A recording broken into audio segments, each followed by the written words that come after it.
It's the Unhappy Hour. Broadcasting to you live from the Milky Way Galaxy, the solar system, planet Earth, North America, the United States of America, California, Los Angeles to be specific. Hello, everybody, and welcome to another episode of the Unhappy Hour here on the TNAM radio network. What's up? Man, it's been a little bit, and there's reasons for that. The reasons is that we were just at the NAM Music Convention down in Anaheim.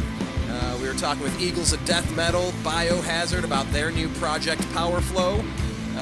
Checking out virtual reality drum kits, which are pretty freaking cool. Some of them are clunky, some of them are cool. But anyway, we're editing and splicing and dicing and putting these videos together, so check out the websites. All of that stuff is going to be coming in the next couple of days. We are gearing up for the Conscious Life Expo. That's in Los Angeles every year. We're going to get some interesting, same thing, interviews, product reviews, this, that, and the other, and we've provided an infusion of upgrades here at the TNAM radio network here for 2017. So, that is a wonderful, fantastic thing. However, there is a learning curve, especially when you're running a really tight ship with a really limited crew. And most of the crew consists of friends, family, buddies, people that owe me things because of blood, i.e. my brother with our family connection. No, he doesn't owe me anything. He just does help, and he's starting to produce some more content himself. But really, it's a lot of volunteer work. It's a lot of assistance from friends. So, you roll on the schedule you have based on the fact that you don't have people working for you. So anyway, the point is, 5.5 years in, we're coming up on 6 years here on May Day. So yeah, getting real close to 6 years into our beta test. We're putting a lot of stuff together, but we've upgraded the computer systems, we've upgraded the software, we've upgraded a whole bunch of stuff, but the point is, it's been a bit of a learning curve, and so it's really slowed things down. You've been missing a lot of the Agree to Disagree radio shows, you've been missing a lot of the Unhappy Hour shows, but rest assured, we are working nonstop. So even while you may not have been getting some of our regular content, I encourage you to check out all of our social media platforms for different stuff. Our Instagram page is fantastic. Just do Instagram.com/TheNewAmericanMedia. Facebook.com/TheNewAmericanMedia. You can also, if you're in the sports page, search for The Unhappy Hour Sports Show and join that group. It's an awesome sports group. If you like Indians, Cavs, Browns, Buckeyes, and other pertinent and hilarious or controversial stories, I mean, our group of administrators over there is just amazing. I appreciate each and every one of them so much. It's a group of people that like the same stuff, so why wouldn't you want to hang out in that group? It's awesome. TheNewAmericanMedia.com, of course, is the homepage. On Twitter, we're at American_Media_. But yeah, I also wanted to mention briefly, I said broadcasting live, Milky Way Galaxy, Solar System, Planet Earth, North America, the United States of America, California. I may have to change that. I may have to change what that intro is, because it's now going to be on the ballot for California to secede from the United States of America. Yeah. So I'm going to do a full show on that, probably an Agree to Disagree or maybe one of our videos. I do have a goal in 2017 of doing a video a day. I think I got to 8 or something, and then conventions and a whole bunch of other stuff.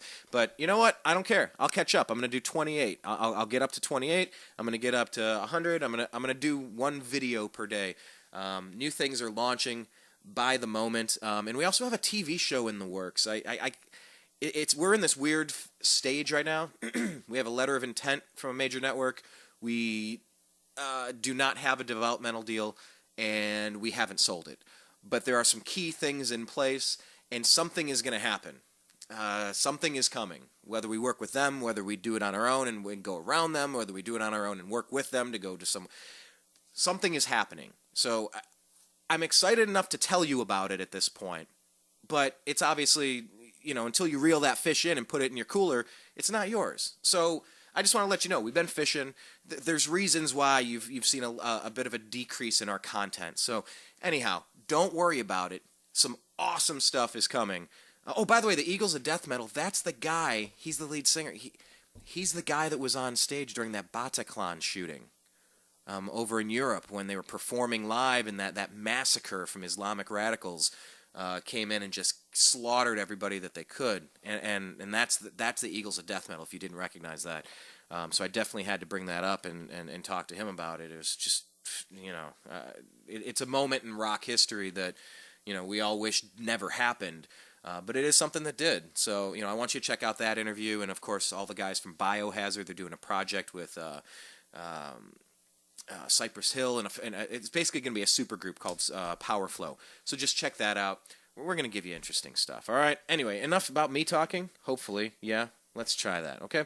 So what we need to do right now is we need to go to... oh, you know what? I probably should have done this beforehand, huh? I didn't even think that I needed to log in. What's going to be the easiest way? Oh, here's what I'll do. I'm going to play you a little liner note, a little bumper from our buddy John B. Wells. Where the heck do we have that? Actually, I don't know where I have that. Oh, here we go. Let me play this and let me log in. We'll be right back here on the TNAM radio network with Zak Baris, former NBA scout, current NBA consultant. We're going to talk about the Cavaliers and their struggles, what they've been going through. Just give me 1 sec, okay? Here we go. Oh, yeah, this is a bumper for Agree to Disagree. And this is John B. Wells go. reminding you that not only is Brian Engelman a cool guy, and not only is TheNewAmericanMedia.com a very cool platform, but here's a cool idea for you, too. Are you alone? Not really. Do you like dogs? Do you like cats? You do. Of course you do. Everybody does. One or the other, maybe even both. There are a lot of dogs and cats that are at shelters right now, and if somebody doesn't take them home, they're going to wind up euthanized. That's a nice way of saying they're going to be killed because there's simply not enough room. I guarantee it, the best dogs and the best cats, the best pets come from shelters. There's something about dogs and cats. They know. They know where they are.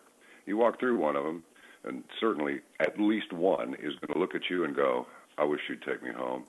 I'm in hell. Please take me out of here.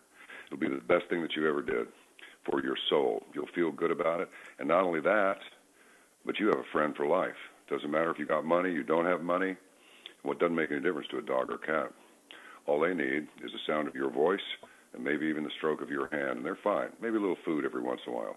The sweetest sound that those pets ever hear is your voice. Think it over and adopt a cat or a dog from a local shelter today. I'm telling you, you'll be glad you did. Hey, thanks, John, and I'm glad that you gave me that liner note, that little bumper, so that we could stall and buy some time for me to get ready to call Zak Baris and get him on the horn and talk about the NBA, the Cavaliers' recent struggles. Who knows? Maybe even a Super Bowl prediction while we're at it. Hey, Brian, how you doing? Man, Zach, I'm living the dream. How are you? I'm good, too. What's the latest in your world? What's the latest in Zach land? Not much.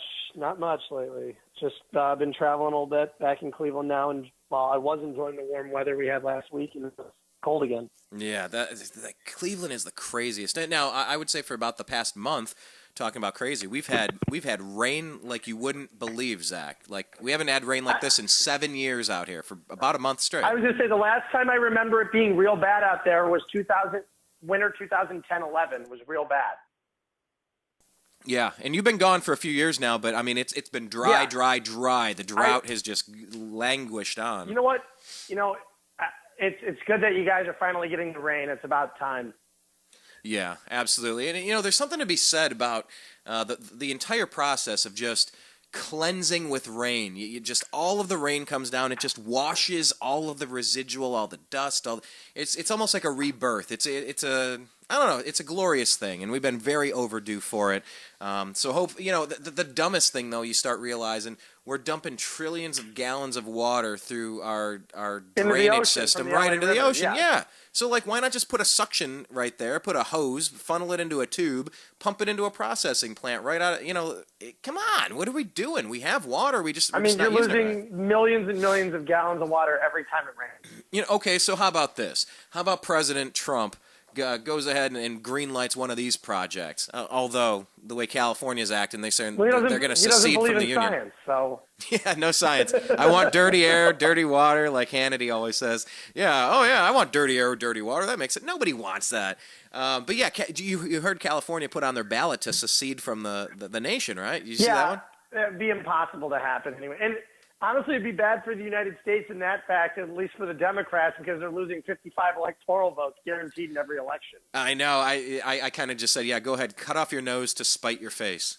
Do what you're going to do. But I have heard people say if you could get San Francisco and Los Angeles out of the equation, the rest of this state is very different. If it could be split some way where people could have representation without being totally washed out. I mean, because I'd be perfectly fine with giving up San Francisco, though. I mean, let them be their own country. I do love their architecture. I do love their buildings. I've been there a few times. But they'd be wiped off the map in about 3 hours. So. Yeah. Well, anyhow, we'll see how all that pans out. But anyway, I brought you in not to talk about geopolitics and geological phenomenon. I actually brought you in to talk about a little bit about the Cavaliers. I mean, they've been going through a rough patch. They're 4-6 in their last 10 games. They've been struggling. There's no doubt about that. But let's recall exactly where they were a year ago today. Were we not in the same position a year ago? Well, walk us through it. Hit reset for us. It's the 1-year anniversary of Tyronn Lue. So let's not forget, last year, the Cavaliers in mid-January last year lost to the Warriors at home. They were at 30 points at the half. Okay? They were playing like crap. They had a stretch where they played like crap. People were tired. They're injured. It's the middle of the season. Just coast into the All-Star break. You're fine. You're not going to get home court advantage anyway. There's 3 teams in the Western Conference who are most likely going to have a better record than you at the end of the year. It's Golden State, San Antonio, and maybe even Houston. Well, and who knows what's going to happen if the Clippers go ahead and get Carmelo? What's going to happen there? But that's something we'll bring up in a minute. Even if, let them beat up on each other. I mean, don't forget, the Cavaliers don't have to face more than one of those teams coming out of the West. So if you have 4 powerhouses in the West, that means Golden State's going to have to face 2 of them in the Western Conference Finals. Theoretically, unless 2 of them battle each other in the other bracket. But yeah, I get your point. No matter what, because if they face, let's say they face Houston. Oh, so three would or the Clippers in round 2, and they get either the Spurs, or the Clippers in the Western Conference Finals. So they'd have to go and play 2 of them. Okay, I get your point. So if the Spurs are sitting at number 2, they'll be in the other bracket to meet them in the conference finals, whereas they're gonna be guaranteed the Rockets or the Clippers or the Jazz or something like that. Let the Western Conference be as strong as it can be, because if it depletes the talent from the Eastern Conference, and the Cavaliers can get by with coasting like they had for the first 2 years in the East, makes it all that much easier. People can say what they want about Boston giving them a challenge, but come playoff time, like I said, we've witnessed this now 2 years in a row, and it's going to be a third. If you don't have the firepower to beat LeBron, Kyrie, and Love when they're at their best, you're not going to beat them. And even, let's take this into the equation too, even without Kyrie and Love, the Cavaliers still got to a championship. Yeah, that's true. And won 2 games against Golden State. Okay? I mean, let's take that, because they were without Kevin Love. I was at the game where I wasn't at the game in Boston. I'm saying I was at the whole, I was at every playoff game for the last 2 years, a home playoff game. I've seen it, LeBron has just dominated. Absolutely dominated. He can win on his own too. Isaiah Thomas is not the firepower that's going to compare to LeBron. Kyle Lowry and DeMar DeRozan last year were able to do it in 2 games, and the Cavaliers destroyed them in Game 6. Yeah, but don't forget, Isaiah's saying that he considers himself the best player in the NBA. That's fine. He can consider himself the best player in the NBA, but nobody else is considering him the best player in the NBA. Fair enough. I mean, you can say whatever you want about yourself. He's having a great season. There's no doubt about that. Yeah, absolutely.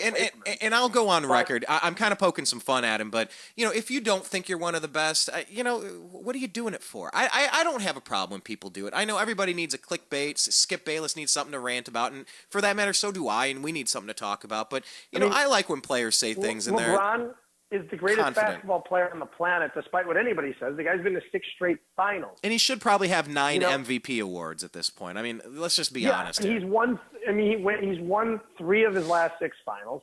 I mean, let's say he goes to 4 more in his career, and he wins 2 of them. And he has 5, and he's got 5 championships, even though he's lost 6 finals. Don't forget, Jerry West, I think, went 1-8 in the finals, if I'm not mistaken. That's rough. That's rough. You know, I don't fault LeBron for taking that Cavs team against the Pistons. What he did was superhuman to say, well, he lost in the finals. They lost to the Spurs. I mean, don't forget, let's go and reanalyze that starting lineup. Zydrunas Ilgauskas, Drew Gooden, LeBron, Sasha Pavlovich, and was it, I don't even know who the starting point guard was. Was it Jeff McGinnis? I know. I was saying, is it Eric Snow, or was he injured at that point? Oh, it was Eric Snow. It was Eric Snow. Okay. Eric Snow. I'm sorry. Yeah.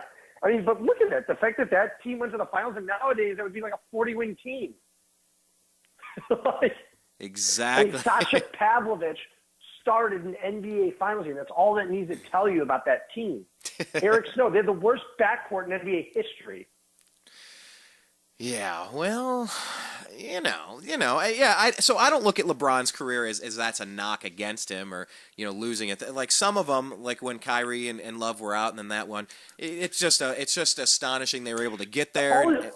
All people need to do is look at last season, and the Cavaliers went and beat the team with the best regular season record of all time, and I don't want to hear the Curry injury because Curry seemed to be fine this season. I mean, Curry doesn't seem like the player he was last year. However, the Cavaliers were able to shut him down just about everything. Curry played some great games against Oklahoma City. I don't want to hear the injury BS from anyone. It's not justified. He played in all 7 games. It's not justified. If he would have sat out, different story. Draymond got himself suspended by acting like an idiot. He should have been suspended from the Oklahoma City series for doing what he did last year to Steven Adams. Yeah, absolutely. I mean, it was completely deserved. It was 100% deserved.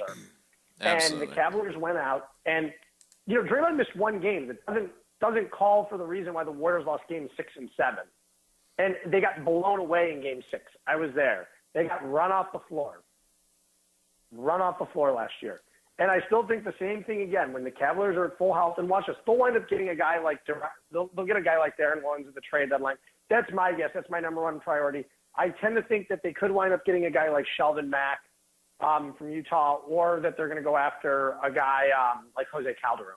Let me ask Calderon about at this point of his career. Let me ask about Mack though. I mean, if the Jazz, they've got a really good record right now. Why would they part with him, or just they need something different? What's the reason they might just need something different? But I think Darren Williams, in all likelihood, is the most likely scenario. I see him getting bought out in Dallas and then coming and signing with Cleveland. That's the most likely scenario. By the way, what is then the Cavaliers aren't taking on any extra cap space at that point either. Well, walk me through the details of that. Like how that would work out if they buy him out, and then what do we sign him for? So the Cavaliers would then be able to sign for the league minimum. Okay, and so the Dallas Mavericks are paying his salary, but now he just doesn't play for him? Why is that? Yeah. Why would the Mavericks do that? They would do that to acquire pieces? Because it takes it off the end of your books. So if they're in the luxury tax, it keeps them below the cap. Okay, yeah, and Cuban likes to spend money down there for sure. And what would we offer up? We'd offer conditional picks or something? No. If it's a buyout, then he could just sign with the Cavaliers. Right. Okay, yeah. I mean, I'm sorry.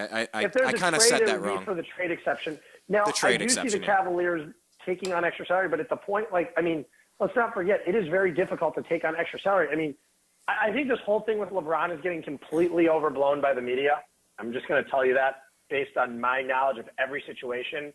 We go over this once to twice a year with the media, overblowing something that's going on with the Cavs organization because it creates news.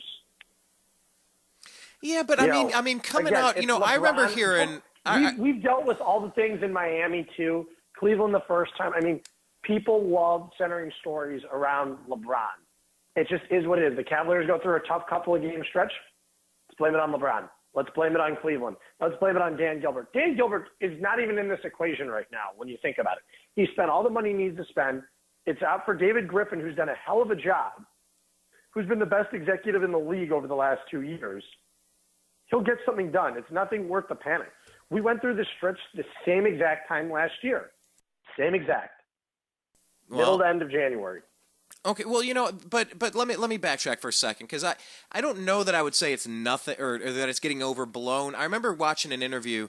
It was about Bon Jovi, and it was about their whole band, and it was about they had a rift early with a band member, and it was about, you keep your family business within the family. And if you're coming outside of the family and you're airing dirty laundry, it's something that's not going to be tolerated. And I know that David Griffin had a sit down with LeBron to go over that. He wasn't very pleased, and it was LeBron turning the screws to management. I mean, it really was calling him out. Yes, we've maybe been through this before, but I mean, he's got the super team around him, and he's out there kind of poking him with the stick. I think he's just frustrated that they didn't re-sign Dellavedova, and this team really doesn't have a backup point guard. You think this is all about Delly? Well, what? But then I think it's partially, but let's not forget, Delly was overmatched last year in the finals. He didn't even play. Yeah, that's right. He got annihilated in, I think it was game 1, and just got clobbered, and he was off the floor for the rest of the series. I don't think we saw any valuable minutes from Delly coming. And, I mean valuable minutes. I think he played a little bit in the fourth quarter and some blowouts. But you didn't see him again. Well, I've also heard it said that, they're talking about comparing the Cavaliers to the San Antonio Spurs, where all of these players sign deals and they take less so that they can have more good players around them. And you look at you got 3 max players. So, I mean, here's the thing. Don't forget, let's take a look at this again. Kyrie and Love are both huge bargains now in this market. Huge bargains, because they signed the year before the cap spike. So walk us through the. Hold on. Kevin Love's $20 million a year is making very similar to what Evan Turner and Alan Crabb are making in Portland. Oh, okay. I see your point. And Tristan's deal looks better now. Tristan Thompson, I remember when I go, just sign him to the max, he'll pay me 17, 18, 19 million a year he needs to be paid. Because in a year from now, again, it's going to be a bargain. And now, Tristan Thompson, he was worth every penny for what he did last year as this team in the finals. And now when you look at guys like Tyler Johnson averaging $12 million a year, your first thought is, who's Tyler Johnson? Okay, fair point. Let me know this. How does it compare? In what ways is it similar and in what ways is it different compared to how the Cleveland Indians of the mid-'90s locked up Bell, Baerga, Lofton, Ramirez, Tomey? So it's the same thing what this current Indians team is doing.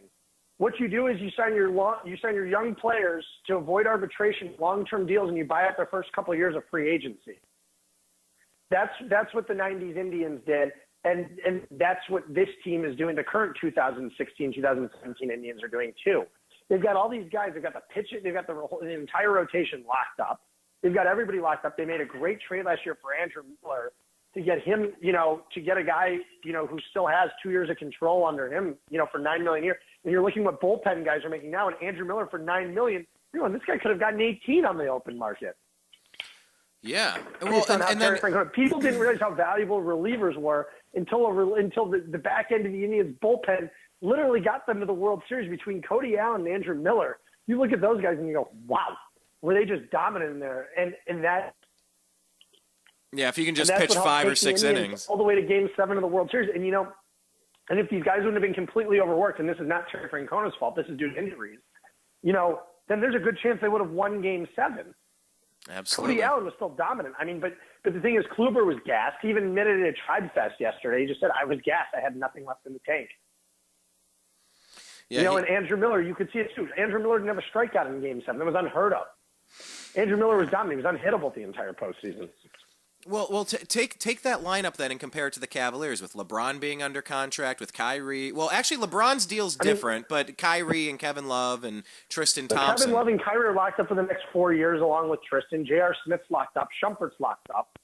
All these guys have a minimum of 3 years left on their deal.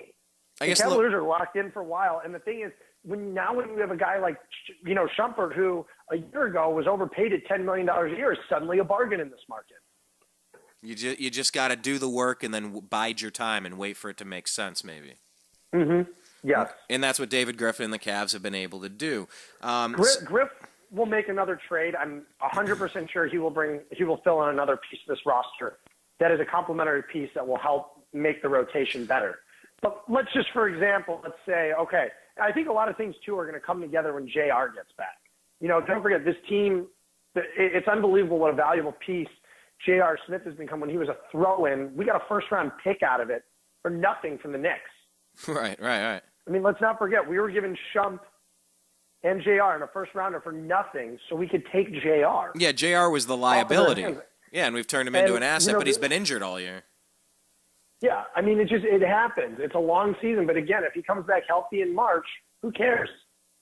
Comes back healthy in March, this team starts to meshing, and that's all that matters. Well, LeBron was talking about how he's happy that they're going through maybe not happy or however he phrased it, but he was saying it's a good thing because it's a good thing. We witnessed this last year with Golden State.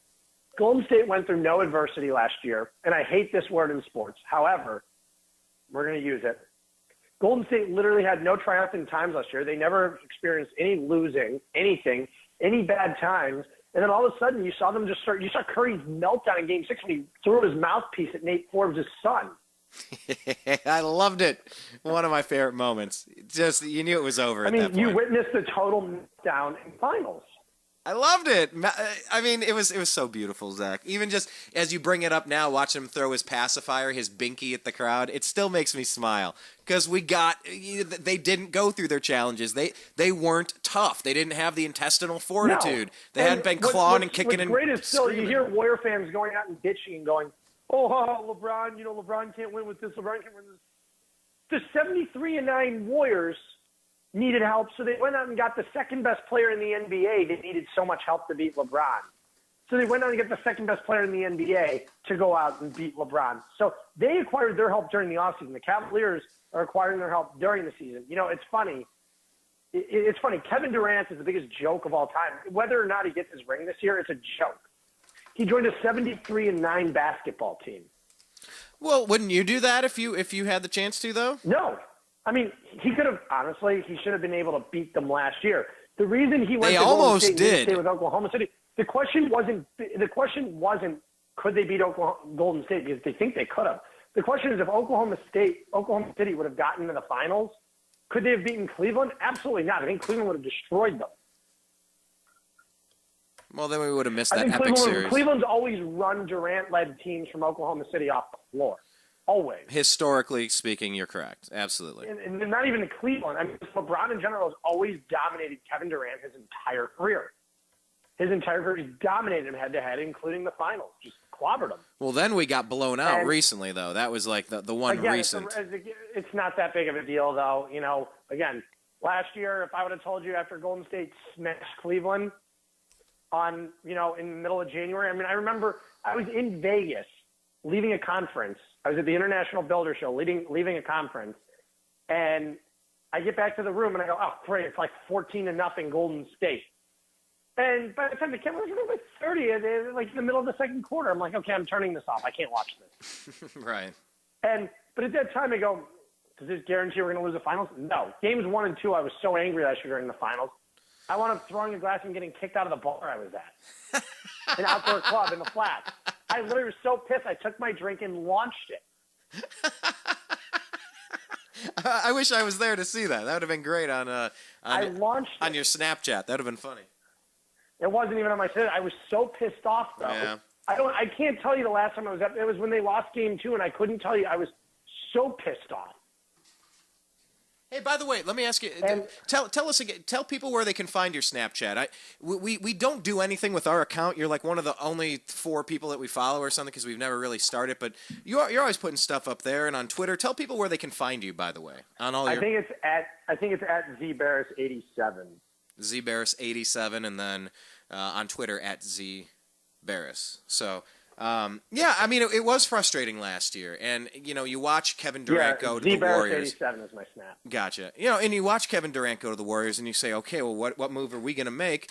And it was floated a week ago a couple of days ago, Kevin Love for Carmelo Anthony, and who was? I think it was Reflog, Chris McNeil, who's been on the program, one of the funniest guys on Twitter. It was something on his feed. I don't know if he wrote it or not, but it was like the Knicks are like that kid in elementary school lunch trying to trade you Funyuns for grapes or something like that.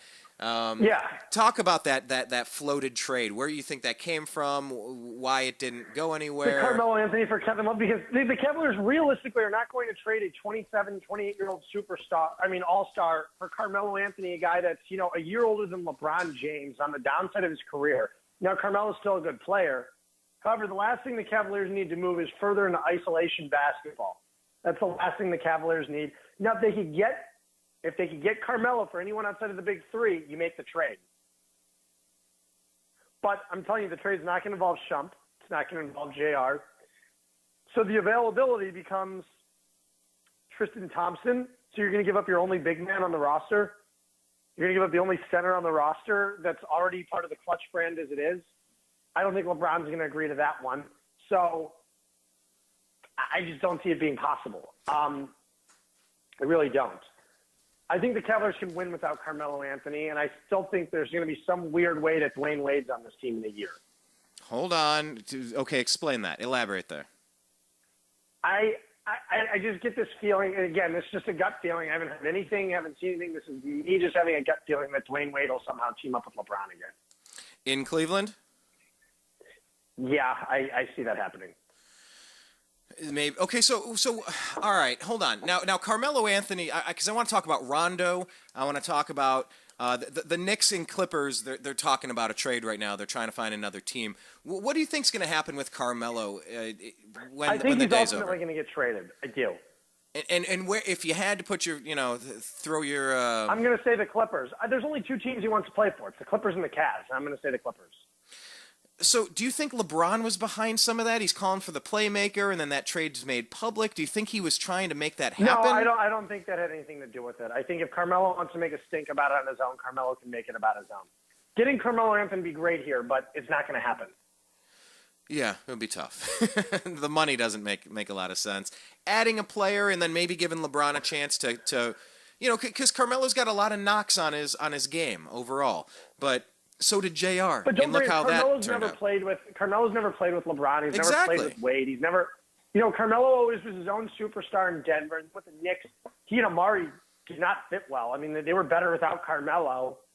The Knicks were better without Carmelo on the floor than they were with him when they had him and Amari. They just wasn't a fit. You had two fours playing next to each other. They just didn't fit. They both took up space. It was not the right fit to go out and trade for Carmelo Anthony. The Knicks' best move would have been to go and trade for Darren Williams at the time, or go out and try to trade for Chris Paul, rather than go out and because if you would have put Chris Paul or with Amari Stoudemire at the time, that would have been a great fit in Tyson Chandler, or even Darren Williams when Darren was in his prime. But the Knicks went out and they got Carmelo Anthony instead. Hey, let me ask you real quick: the entire landscape of the NBA.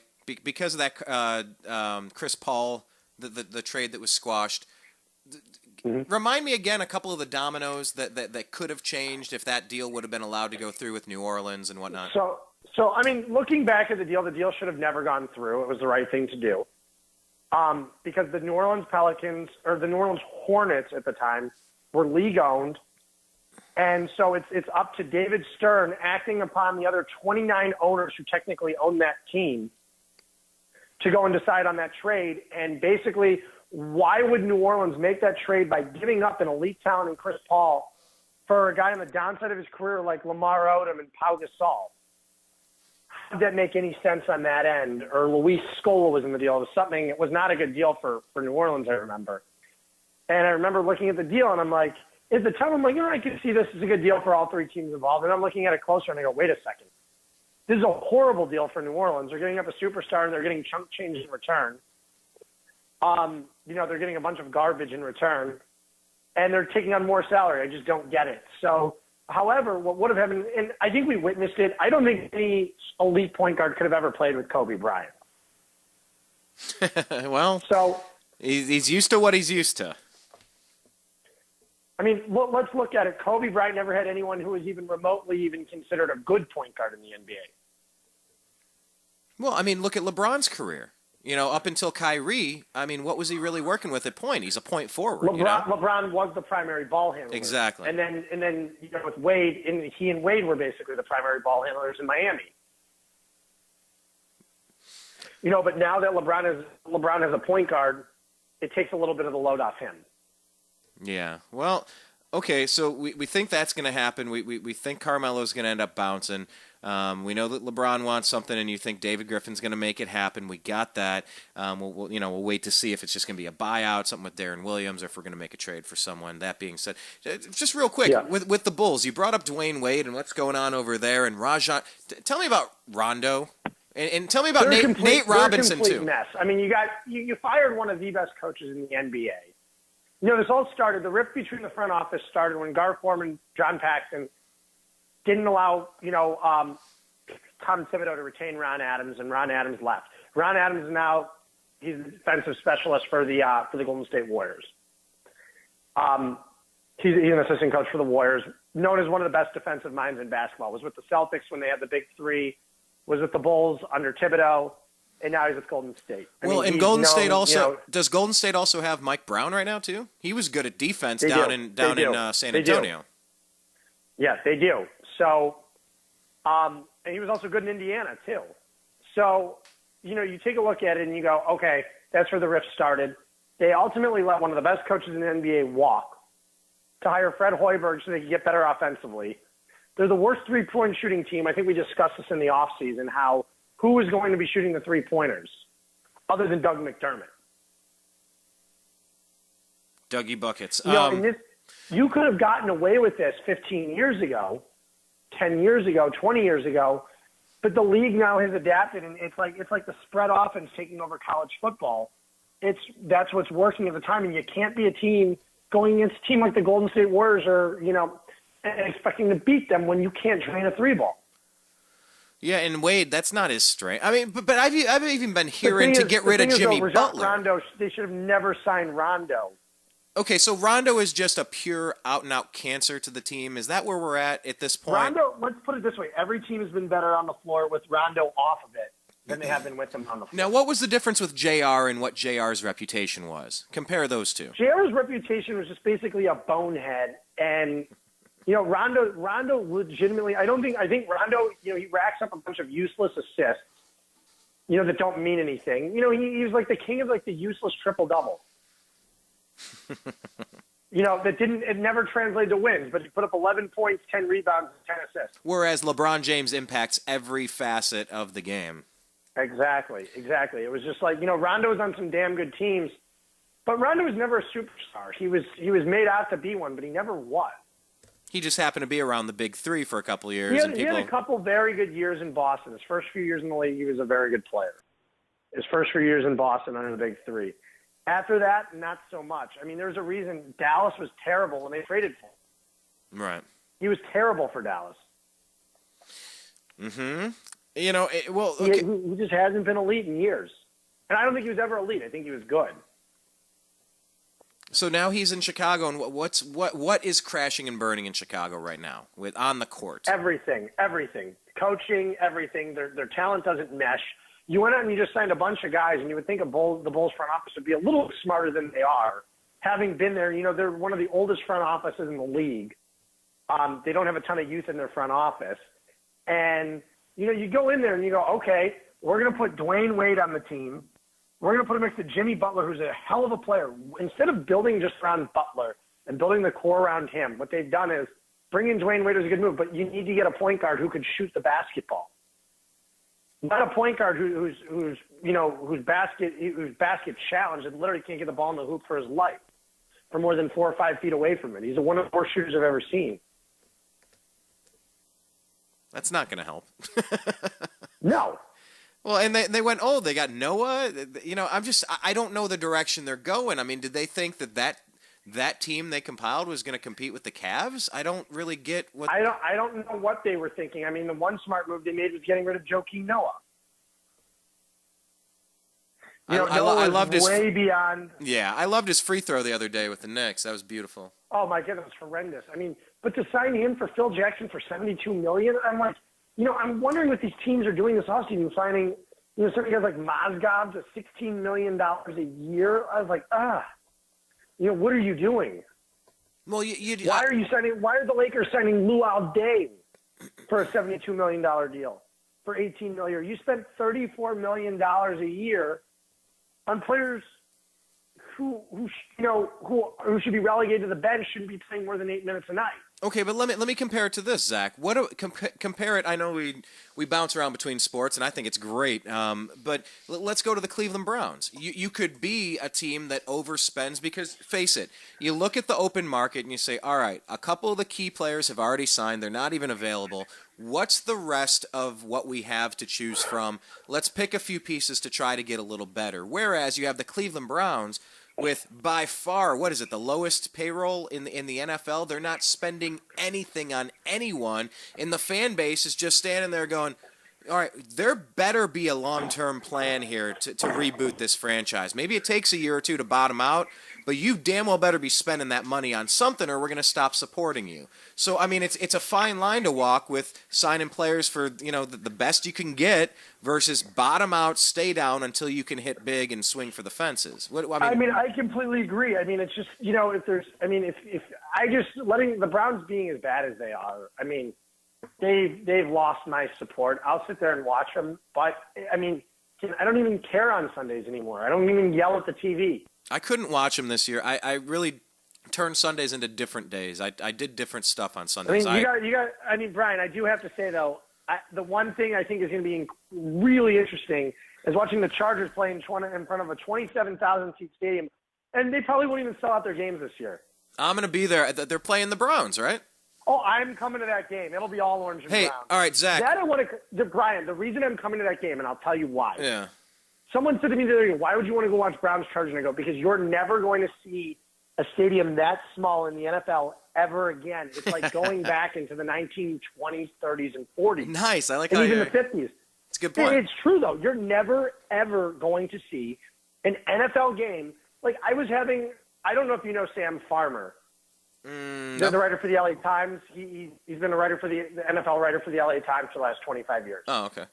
And he wrote a great article, and he was saying, that the Chargers, if they were to move, this is a month and a half ago, he goes, if they were to move, would either play at the StubHub Center or the Coliseum. I go, how would the Chargers play at a 27,000-seat stadium at the StubHub Center? And he goes, I said, what about the Rose Bowl? And he goes, unfortunately, the Rose Bowl took the concert, whatever the concert is, they took that over wanting an NFL team. Now, the Rose Bowl would be a massive venue for an NFL team. It's over 100,000 people. Yeah, and we brought that up on the last show. I totally agree. The Rose Bowl's awesome. They should have done it. They didn't, whatever. But they're stuck with what they're stuck with. I don't know why they're just not playing in Pasadena and they're not – at USC and just, coordinating the schedule so they go back and forth with the Rams.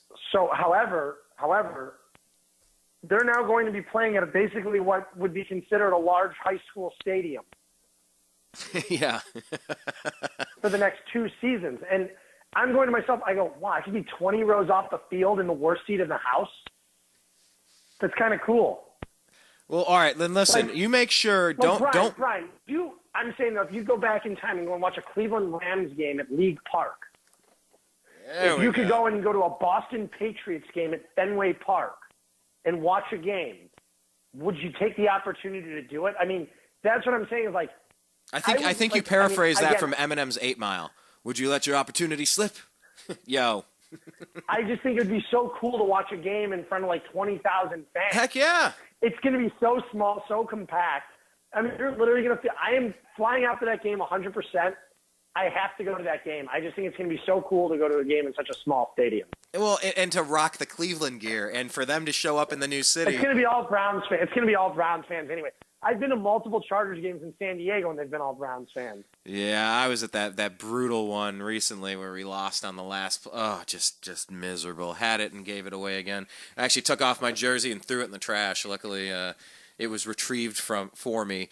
But anyway, yeah. Okay, so then you make sure that before you finalize this stuff, we're on the same page. Maybe we'll go for some press passes or something. We should definitely cover that one. I think it'll be fun. I think you're not allowed to cheer in the press box. Yeah, maybe I won't do the press box, son. I was in the house on the night when Trump, he gave the nomination speech at the RNC in Cleveland, up in the press box. That was pretty surreal, and it's still weird seeing President Trump, and it's just like, wow, did this really just happen? You gotta be kidding me. But it was, it's funny. It was like I was telling all my friends, and I even said during the election, I said, even if you're a Democrat, I highly advise you to go out and vote for John Kasich because Donald Trump's going to wind up winning the Republican nomination. I like John Kasich a lot. My dad, who's a lifelong Democrat, didn't vote for Hillary in the primaries, went out and voted for John Kasich to prevent Trump. Yeah, We're the only state it worked in. I was never. Well, okay, maybe in the primaries. I mean, Ted Cruz was. That's what I mean. Ted Cruz won some of the primaries too. However, Kasich probably was the best candidate. Wasn't even close, and didn't win. Won one state. Well, and we say that now, but then look at it. I mean, Trump won, so I mean, he was better than Hillary, at least according to the Electoral College. Yeah, you got a lot of measured. angry people. I mean, here's the thing now, and I mean, this is. I just wonder if a wishy-washy Kasich would have got smacked out. But what he's doing now, I mean, I never actually thought he would do this. It's breakneck speed. In what way? Just how fast he's moving on everything? Is that what you mean? I never actually thought he would actually come through on his promises. I'm not saying I was ever a Trump supporter because I never have been. And I was never I was never in the never Trump camp. I was always in the never Clinton, never Bush camp. I said I'm done with the oligarchs. I don't want the kings and queens running this anymore. The dynasties of ruling families. Get out of here, Bushes. Get out of here, Clintons. So I was against Jeb Bush and Hillary equally, and I was never Trump. I was never in that camp. I would take Jeb Bush over this. I would tell you that. I'd take Jeb Bush over this. Well, there you have it. Yeah, I don't know. But I'm giving him a shot. We'll see how it happens. But I mean, it's just I'm just shocked at all the stuff he's done in this first week of presidency. Like I'm just like, wow. What was the most? Every time I'm like, wow. What was the most shocking part? Like what? I think the Muslim ban, the refugee ban coming through yesterday. I was just surprised I never actually thought he would do it. Huh. That one kind of shocked me. Now I shouldn't be shocked, but I'm just surprised he's really moving forward with all this because he started to. Take a stance back, he started to take a step back, at points, and then all of a sudden you wondered when he was. You wondered when he was meeting with Obama in the office, in the White House, meeting with Obama, and you saw his tone and tenor change because that's when they actually pull you aside and have the meeting where you learn what's really going on. And he was really messed up for a few days. You can tell, like he was just shell shocked with what the truth is. But anyway, yeah, and there were a lot of people wondering, okay, so this is where bombastic Trump, who did what it took to fire up his base and take out the Clinton crime machine, now he's going to pivot and go centrist. And it's like, wow, in a week, this dude is doing everything. I guess this is what happens when you put a professional business manager in charge. Anything Obama did. A lot of it. Tore it down. Let's not forget, though, a lot of the stuff Bush did, Obama tore down within a couple months, too. Oh, of course. That's the nature of it. Get it out of the way. Obama had an entirely Democratic Congress behind him, too, his first 2 years in office, and immediately reversed almost everything that George Bush had gone with. So, I mean, this happens every few years, but, I mean, I was just not expecting this. Yeah. Right away. It's going to be interesting. We got Supreme Court next week. We got a whole bunch of stuff coming up. I mean, we're in a new day and age, I'll tell you that much. But anyhow. Yeah. No, go ahead. No, I mean, his Supreme Court nominee, he's still going to have to get 60 votes from the Senate for it to pass. So can't put someone too conservative on. It'll never go through. Well, in a way, though, he's really just replacing Scalia anyway, who was, he's replacing another conservative judge. Yeah, but they're looking at the bench, seeing Ruth Bader Ginsburg. They're seeing some of these old people going, "Whoa, you might not be here in 4 to 8 years. Are we going to give another seat? Could that overturn Roe v. Wade? Could it this, that, and the other?" So I mean, that's the beauty of being a part of this weird system. You just kind of get to sit back and watch. And sometimes, the reason why I do what I do on my shows is I just want to talk through some of this stuff. I want to hear more opinions than just my own. And quite often I'm getting more information and I'm reconsidering and changing my perspective on some of the stuff. That's why the show's called Agree to Disagree. I guess I probably need to put some more dissenting opinions on because it is often an echo chamber, but I digress. It's interesting either way. Well, let's kind of wrap this up here. We've covered Cleveland Browns. We've covered Los Angeles Chargers. We've covered the Indians. Nothing about the Buckeyes yet. Oh, how about this? Super Bowl. We got the Super Bowl coming up. I mean, I picked going into all of the playoffs, I said Chiefs and Falcons. I was half right. And so we got Falcons, Patriots. So far. I said the Falcons were going to win the last 2 weeks. I've been right about that. And I want to, again, I think it'd be hilarious to see Goodell have to hand Tom Brady the trophy. Yeah, and he was even asked that question. He said, "Well, he's one of the best. I think it'd be an honor." That's the right thing to say there. It's still going to be so awkward up there with Bob Kraft and everything. I mean, yeah. I mean, I really don't know who to pick in the Super Bowl. I'm going to say I'll probably go with New England just because it's Tom Brady, but I'd like to see Atlanta come out with a win. I think I like for change. Yeah, well, I looked at this meme, and it's on our Instagram page. You guys all have to link up with our Instagram. I think we're crushing it over there, Instagram.com/TheNewAmericanMedia. But it was a graphic. It was a chart. I think ESPN put it out, and it showed Atlanta championships, and it showed 1997 Braves. Underneath that, it said Boston championships. The 97 Braves did not win, Brian. 95, excuse me. 95 Braves. Yep. There we go. Atlanta lost the Thank you. World Series they won in 95 and lost in 96. Zach is always, my fact checker. You my bro, dog. You my bro. Okay, so 95 it showed, and then that was one championship, and it looked down, and it said Boston championships. I believe it was 35 championships between the Celtics, the Bruins, the Patriots, the Red Sox. And I just look at that, and I just think of Cleveland, how that curse was broken and how glorious it was. I'm like, go Falcons. I guess I probably almost always root for the underdog. When it comes to Super Bowl, if the Browns aren't in rooting it. for Kansas City a couple of years ago in the World Series. I like to see teams that haven't won win it. It was cool to see when Philly won and broke their curse. Unfortunately for San Diego, I don't think they're ever going to win a sports championship because the Padres are so poorly run. I mean, the Chargers were too. I mean, we witnessed that. Yeah. And what's come out this week, actually, is that one of the proposals was to have Stan Kroenke pay for the new stadium in San Diego. I'm sorry. Wait, this came up when? When did this? This was on Pro Football Talk the other day. It was all over the place. Was one of the proposals was, in order to keep the Chargers in San Diego, that Stan Kroenke wanted them. He didn't want them in L.A. so badly that he was willing to pay for part of the stadium in San Diego.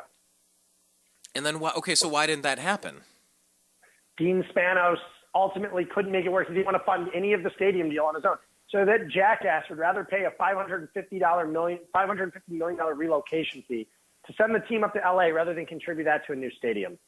I mean, granted, though, I still don't get why I get that the taxpayers don't want to fund a greedy billionaire owner. However, they're not the ones spending the money on the hotels anyway. The hotel taxes for out-of-towners are coming in, and it's not going to prevent people from coming to San Diego. Yeah, peripherally, there's an impact on that. You have a group in Cleveland they're the anti-sin tax voters. And for me I'm not a smoker, I don't care. But when I go and buy a bottle of whiskey or I go and buy some beer, I don't mind paying 10, 20, 30 cents to contribute to my stadium's renovation. I don't care. It's not that big of a deal to me. I'm throwing a couple bucks around so I can watch my team. Let's take the Cavs out of Cleveland. Let's take the Browns out of Cleveland. Let's take the Indians out of Cleveland. Take the sports teams down here. Downtown never gets revitalized. The bars down by East 4th is only in existence because of the Cavs and the Indians. Yep, the Gateway Project. Absolutely. However, go ahead. Let's not fund our stadium teams. Let's let the owners pay for them, and let's let them move. Well, okay, then let me swing that back around. I agree. I'm in this other forum, and for any libertarian, freedom-minded people, it's called the Lions of Liberty Forum, and I do like being a part of their page and their discussions with Mark Clare and all those guys. But they were talking. Well, actually, I think I put that article on there and asked for. Should the public have to pay for these enterprises, for these owners? And I just go back to Green Bay. I love that the city owns them. I don't like but that. But it's never going to happen again. It will never happen again. Well, however, Green Bay's also funded. They've also funded. The city has also funded the renovations of Lambeau Field. Everything. The thing is the problem is I get that people don't want a greedy billionaire owner making their money. And should we? God forbid, let's just say Jimmy Haslam owns the Browns at 8 years, 9 years, when they're due for either a new stadium or for more extensive renovations coming to that thing, and the Browns are still not spending money, then I'm in that boat where I can go, don't give them any money. Let the Browns walk at that point. If we're still losing in 9 years and haven't put on a winning football team with that Jagoff as the owner, I'd say at that point, just let them walk. I'm not Man, kidding. it was so bad when it happened with Modell, though. It was destructive. Modell took away a team that was winning, took a team that was in the playoffs the year before, that was the projected Super Bowl winner. They were 3-1 when he announced the team's move. It's different. The Browns would kill for a 3-win season now. 3-win. What a whirlwind. 3 wins. I mean, I'm not joking though, but imagine. I'm glad we got to experience. Don't forget the Cavaliers almost moved before Gordon Gunn sold the team to Dan Gilbert. He tried to move the team to San Jose. Oh boy. It doesn't get talked about a lot, but he tried to move the team. Yeah, Gordon Gunn talked about moving the team. Imagine if we never got to witness the LeBron years in Cleveland. Think about that. No, I don't want to think about that. If the Dolans would No. have taken the Indians, I'm saying no, but imagine if the Dolans would have taken, we would have never gotten to experience this World Series in 2016. Some of the greatest memories of my life, we would have had nothing to do with. And by They'd the have been way, erased from history. By the way, the Unhappy Hour, growing up, we're 5.5 years coming up on May Day, going to be our 6th birthday. The whirlwind of LeBron leaving, LeBron being the hated guy for 4 years in Miami, the draft picks, the Kyrie, Brian, I remember one of our first shows that we ever did was me walking around my backyard talking about the Mo Williams trade out of L.A., how the Cavaliers just got themselves another lottery pick. That was one of the first shows we ever had discussing that trade, the Mo Williams-Baron Davis trade. That was one of the first shows we ever did. And that set everything else in motion. Everything else went in motion based on that. It really was a turning point. That was winter 2011 when that happened, that deal. Jeez. And that was our first show. That may have even been our first show. It was one of them. I can tell you that. I don't remember our first show exactly, but that was one of our first 3 or 4 shows. Well, one of us, maybe one of our listeners, or one of us, if we have a moment and we can remember, look back in the archives, go back 6 years and find our first show, see what it's titled. That would be interesting to see. That set so much in motion. That Mo Williams trade, the Baron Davis, the draft pick. That's what fueled everything, because don't forget the Cavaliers' first pick wound up being the 4th pick in the draft. They wouldn't have been a lottery pick. It was Tristan Thompson. The Clippers would have wound up with Kyrie Irving or Derek Williams. So different. So interesting to think about. Hey, here's a question I had on the list that we didn't get to as we wrap this up here. I think I got 1 or 2 throwaway questions. Speaking of Cavaliers' former draft picks, is Dion Waiters a stud or a bum? He's had a couple good games. Let's not forget this. How many times have we discussed on the show? Dion Waiters will put up 3 great games a year, and the rest he sucks. Yeah, but he wouldn't be the only player. How many years is he in the league now? What, 4th year? He's been in the league since 2000. He was in the 2012 draft. 5th year then? Yeah. He wouldn't be the first player to figure it out and hit that next level. Actually, is that rare in the NBA where people go 5 years and then become a stud, or they pretty much are who they are? He's not a stud. He's not even having a good season. He's played 2 good games. He's not having a good season. No. Let me pivot off of him. I'm just saying other players in general. 5 years in, do you already know? We've witnessed it many times. I mean, look at Isaiah Thomas. Isaiah Thomas was nothing his first few years in the league. And then he blew up. Then he got great. Name a few others. We've witnessed it all the time. Let me just think about this for a minute. It's going to take a quick minute to go and think about this. Here, let me I'm going to stall for a second while you can think of a few, because, when Michael Jordan, Steph Curry, it might have taken him. Steph Curry was always decent, though. He just wasn't. I mean, a guy like Klay Thompson, though, really hit his stride. Okay, Klay. Let me think of a couple other guys. Because when, players like Jordan, Hakeem, when you get Shaquille O'Neal, when you get LeBron, they're coming in with hype. They come in with the game, and the game just gets sharper and sharper, but you always knew that was a dangerous knife in the cabinet. You always knew that was a sharp knife. And it just gets sharper and sharper and more deadly as it gets a few years of experience behind it. But I mean, I guess maybe you might see it in different sports, like baseball, where someone really hits their stride a few years in. Baseball, you tend to see a guy emerging later. Basketball, it's, there's a lot. If the guy's a bust, he's usually a bust. But we witnessed it last year with Bismack Biyombo in the playoffs. Oh, geez, He's a guy we thought was a pretty big bust, really never did much, and he was so impactful during the playoffs. Again, Kyle Lowry, that's another good example. Lowry didn't become much. He was always okay. He was a decent player. Then when he got traded to Toronto is when he really started to blossom. Okay, so we're gonna make it this. We're gonna make the question of the day: name some NBA players who peaked at least 4 years after they began, where they really hit a stride that was something they came kind of out of nowhere. But because off the top of my head, I can't think of too many. There aren't too many, but there are plenty of them when you think about it and go around. If I went and looked at every roster, I could find a ton of guys. Okay, hey, talking about a roster. Look at Jimmy Butler.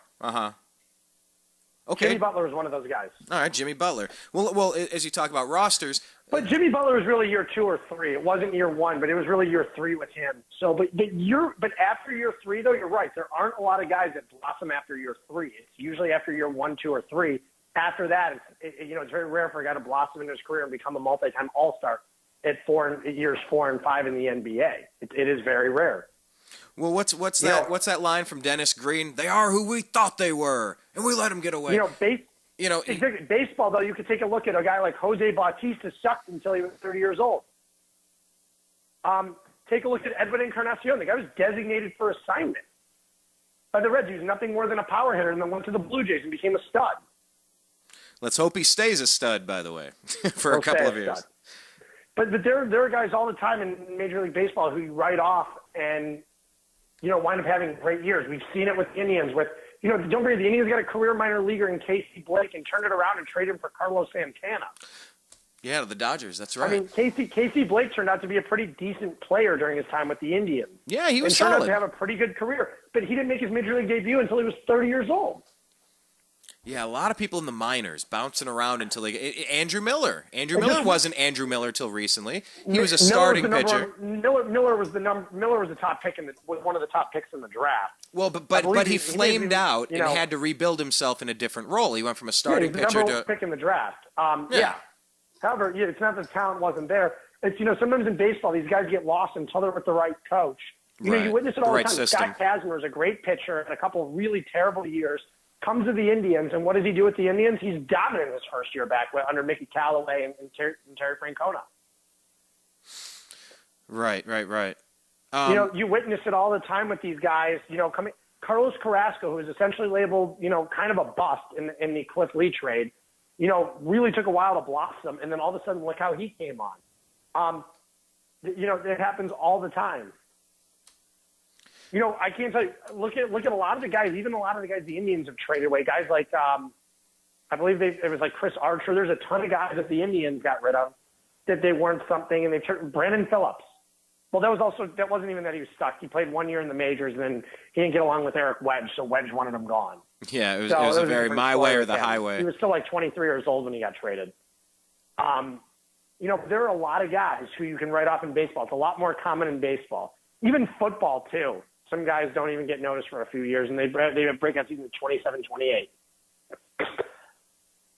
Well, let me ask you about this. Now we're talking about players with the All-Star game. That's something that just happened with the All-Star game. So to kind of run through the lineups real quick, we have a lot to get caught up on. Man, do you have a couple more minutes, by the way?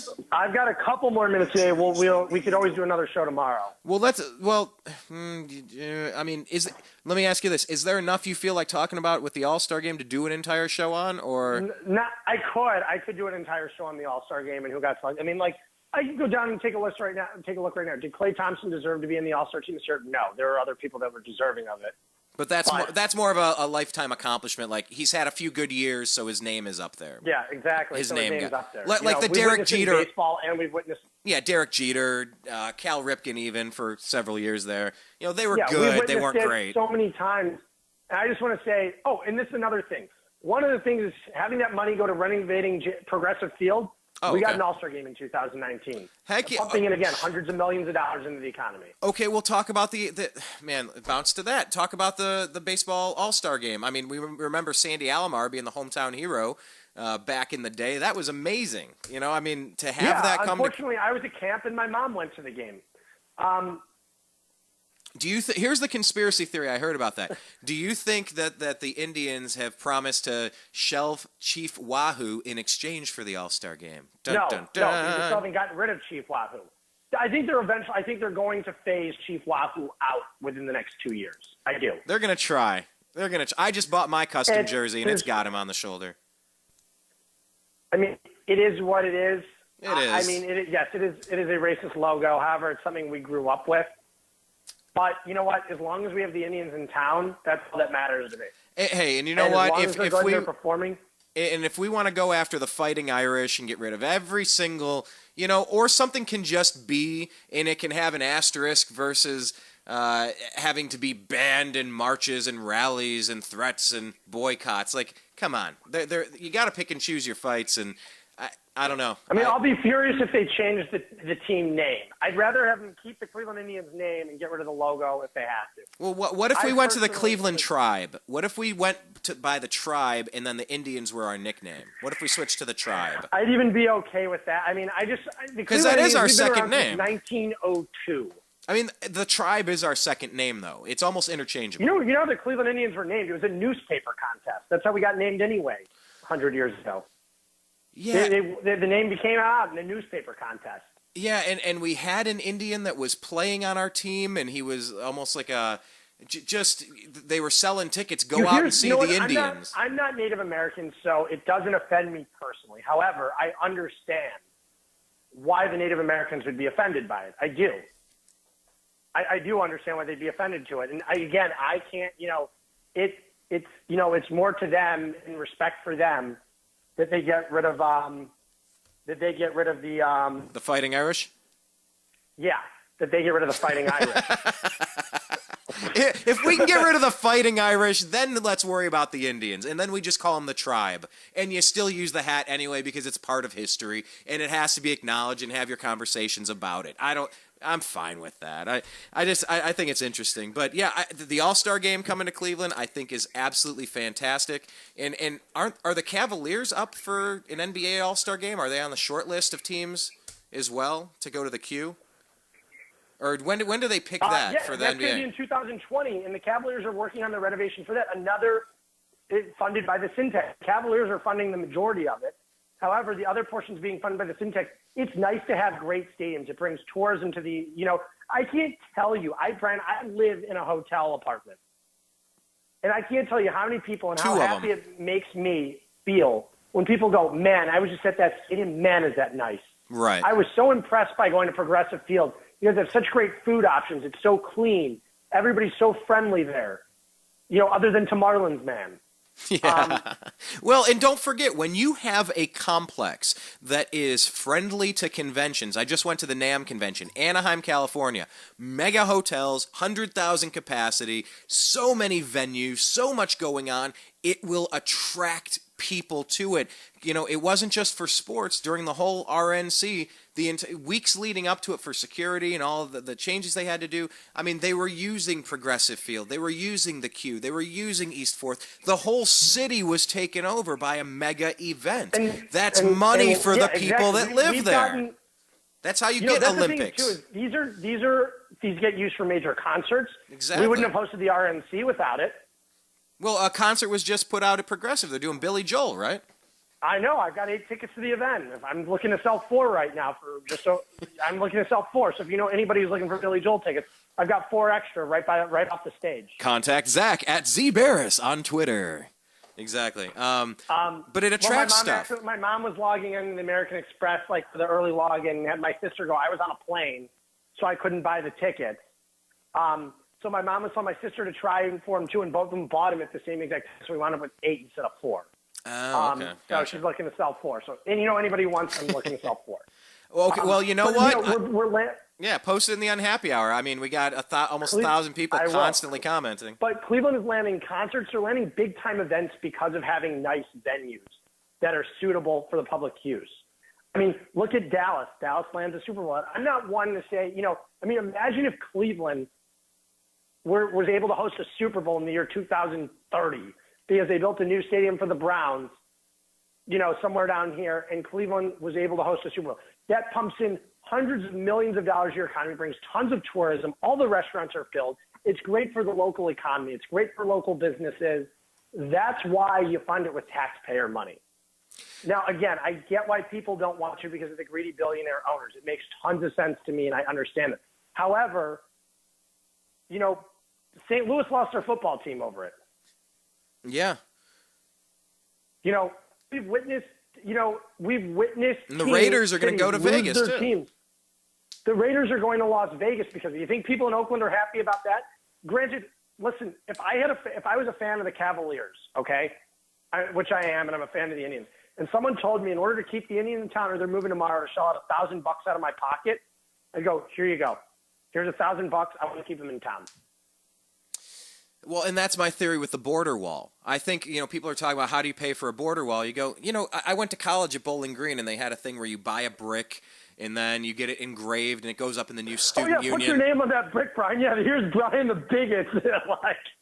No, but you know what? I defend that concept all the time, and here's how. As a promoter, the first thing you need is a doorman. You need to check the IDs of everybody entering your club. You need to pay your cover charge and walk in the front door, not sneak in through the back door. Fences work at the White House. They work at Disney. I have no problem the way Trump comes off, though. Oh, no, I don't like how Trump comes off. Says things. That's fine. That's the problem. I have no problem argument for me there. And trying to infiltrate the drug trade and everything, going in there and doing it. Because you look in San Diego, creates tons of crimes, especially I went to school in Tucson, okay? If you don't think, if you're from the Northern Hemisphere and you have never been to Tucson before, especially South Tucson, and seen your friends get the crap beaten out of them, reading in the Daily Wildcat that that kids are getting murdered that live on the south side of campus, in drug wars because they're just caught in the middle of it. It's horrible to think about, or a case of my mistaken identity. It is terrible. Well, in Chicago too, what needs to happen. The whole city. I'm not saying expel immigrants because I think that's terrible. This country's built on immigrants. It is. Our entire country, all of its principles were founded by immigrants, everything.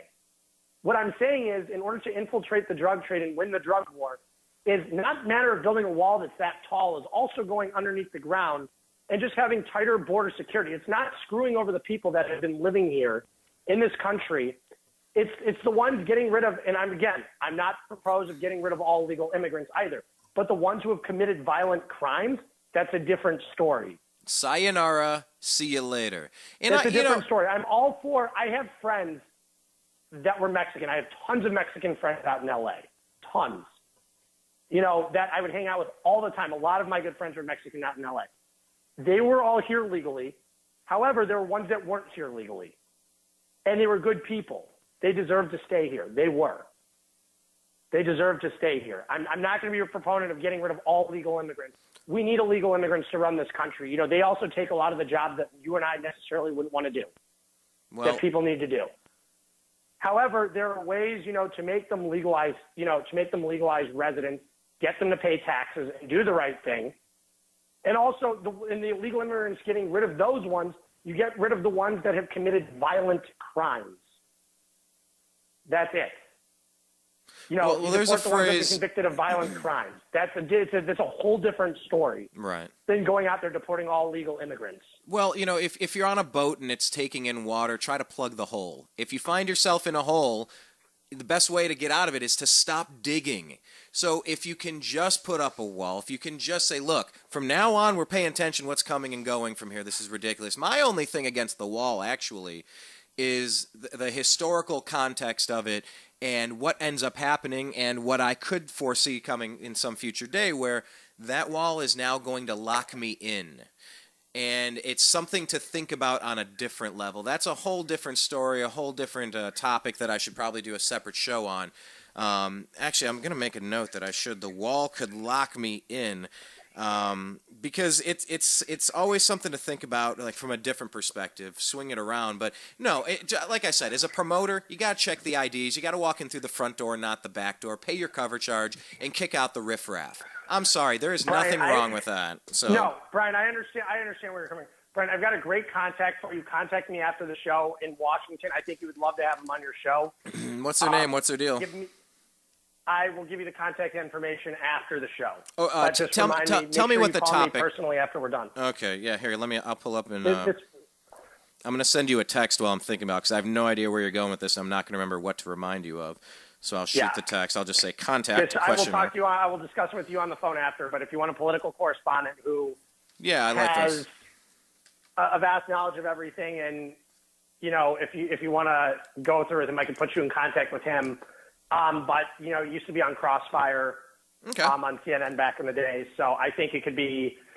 If you get someone like that on your show, I think it'd be a great contact to have. Absolutely. This year, once we settle in, I just in the intro, you missed it before we brought you into the program, but I was just saying we're upgrading our gear, we're upgrading our equipment, we're like from the microphones to the cabling to the computers to the portable computers, the laptops we're doing a whole bunch of settling in and rebuilding the studio.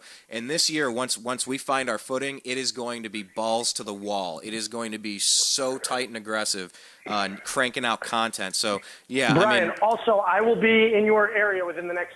I will be there in about 3.5 weeks, so we need to get together. 3.5. I mean, what is that early March or is that late February? It'll be third week of February. Third week of February. Okay. It'll be in from like the 18th to 24th, 18th to 25th in the Southern California area. 18th through 20. Okay, yeah, we got a convention the weekend before. Okay, cool. Well, then, let me do this. This will be lightning round, Zach. Thanks for your time, by the way. Follow him on Twitter at @ZBaris, and then on Snapchat, you're what? At @ZBaris87? Yeah, just ZBaris87. ZBaris87. Okay, I'm gonna do this. I'm gonna talk about I'm going to do a stream of consciousness. You only have 140 characters to give me a comment on these people, and I'm going to go through the people that were selected to be in the NBA All-Star Game this year. If we can get to a full show tomorrow, which may or may not happen depending on both our schedules, fine, maybe we can elaborate, but let's get 140 characters or less. I'm going to give you everybody who's in the NBA All-Star Game this year, starting with the Western Conference, Stephen Curry. Didn't deserve to be there this year, but Chris Paul's injured, so it's fine. I mean, I personally, he doesn't deserve to be starting. That's it. James Harden. Having an unbelievable season, couldn't be more deserving to be in that spot. And perhaps a potential MVP this year, we'll see. Kevin Durant. Having another fantastic season, deserves to be in that starting spot. Kawhi Leonard. Dominant. Candidate for MVP this year. No, nothing else needed. Really deserves to be there. Anthony Davis. Again, another superstar. 4 out of the 5 were the correct picks. Over to the Eastern Conference, Kyrie Irving. I like Kyrie Irving a lot. I'm a little biased, but I think he deserves to be starting in the All-Star game. He's had a very good season. I like it. DeMar DeRozan. But no, again, having a great season. He showed what he could do last year in the playoffs. I think he's well deserving of it. Jimmy Butler.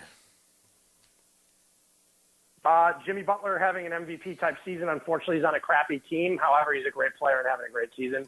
LeBron James obviously deserves to be there. So, next. Giannis Antetokounmpo. He is just blossoming into a superstar in front of everybody's eyes. I cannot wait to watch him and see what he can do in a couple of years.